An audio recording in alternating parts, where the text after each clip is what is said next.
You've heard the phrase the 11th hour, meaning something happens just in time. But did you know this phrase is linked to war, doomsday prophecies, and even biblical warnings? One of the earliest uses comes from the Bible, where workers hired at the 11th hour were given the same wages as those who worked all day.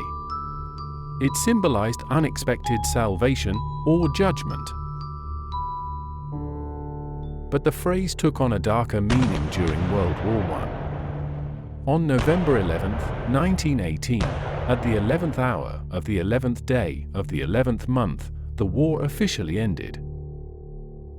Soldiers on both sides waited for the final moment, some surviving until the very last second, others not making it. Today, the 11th hour represents last-minute decisions, but some believe it also carries an apocalyptic warning.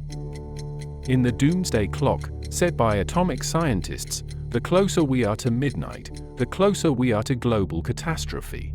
Right now, we are closer to midnight than ever before. Coincidence? Or is there something eerie about the 11th hour? This is just one of many strange phrases out there. What's your take on it? And if you enjoy this kind of content, feel free to stick around for more.